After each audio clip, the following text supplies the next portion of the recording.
નમસ્કાર. ટેટ હોય કે ટેટ, લગભગ દરેક સ્પર્ધાત્મક પરીક્ષામાં ગુજરાતી વ્યાકરણ આવે જ. અને એમાં પણ વિભક્તિનો સવાલ આવે એટલે ઘણાને થોડી ગૂંચવણ થાય છે. પણ હવે ચિંતા નહીં. આજે આપણે વિભક્તિના દરેક પાસાને એટલી સરળ રીતે સમજીશું કે પરીક્ષામાં એકદમ કોન્ફિડન્સ સાથે જવાબ આપી શકાશે. સાચું કહેજો, આ બે પ્રત્યયો ને અને થી પરીક્ષામાં સૌથી વધુ કન્ફ્યુઝન નથી કરતા? ને પ્રત્યય જો એટલે તરત સવાલ થાય કે ભાઈ આ કર્મ વિભક્તિ છે કે પછી સંપ્રદાન, અને એ જ રીતે થી પ્રત્યય કરણ છે કે અપાદાન.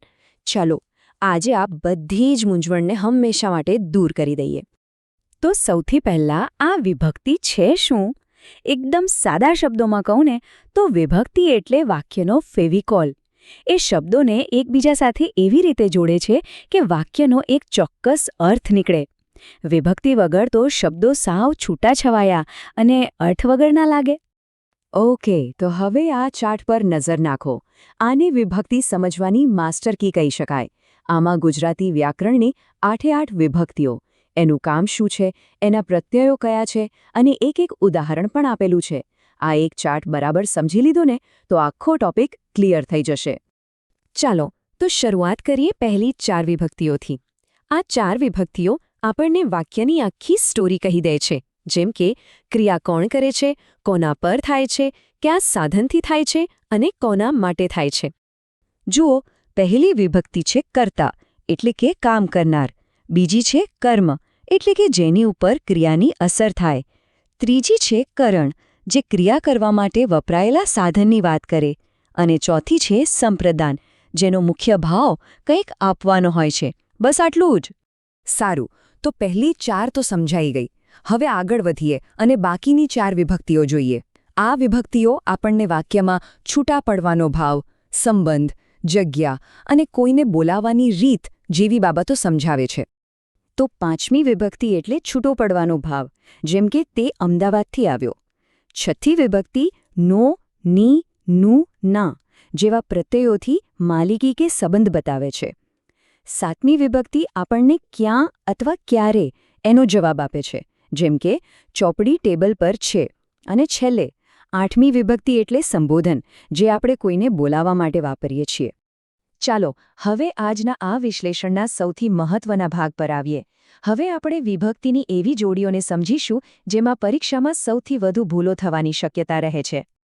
જો દ્વિતીયા અને ચતુર્થી બંને વિભક્તિમાં ને પ્રત્યય આવી શકે છે, પણ એનો તફાવત બહુ સિમ્પલ છે. બસ એટલું યાદ રાખો, જો વાક્યમાં કંઈક પણ આપવાનો ભાવ હોય, ભલે દાન હોય, ભેટ હોય કે મદદ, તો એ હંમેશા ચતુર્થી વિભક્તિ એટલે કે સંપ્રદાન જ હોય. એ સિવાયની બીજી સામાન્ય ક્રિયાઓ માટે દ્વિતીયા એટલે કે કર્મ વિભક્તિ વપરાય છે. અને બરાબર આવી જ ગૂંચવણ થી પ્રત્યયમાં થાય છે. પણ એનો ઉપાય પણ સરળ છે.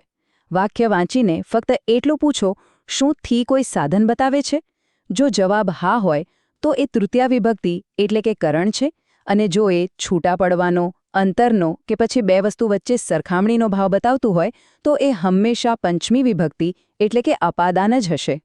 આ બધું સમજ્યા પછી હવે એક માસ્ટર ટ્રીકની વાત કરીએ. પરીક્ષાના ટેન્શનમાં કદાચ બધું ભૂલી જાય, પણ આ એક નાનકડી કવિતા યાદ રાખી લેશો ને તો વિભક્તિનો સવાલ ખોટો નહીં પડે. બસ આટલી પંક્તિઓ ગોખી લો. આનાથી વિભક્તિના મુખ્ય કાર્યો અને એના પ્રત્યયો ફટાફટ યાદ રહી જશે.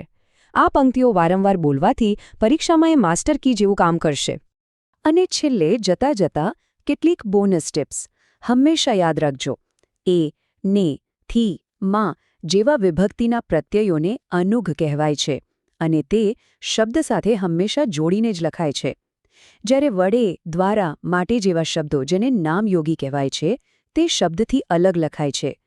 જોડણીની આ નાનકડી ભૂલ પણ માર્ક્સ કપાવી શકે છે. તો ચાલો આપણે જે કંઈ શીખ્યા એને ચકાસી લઈએ.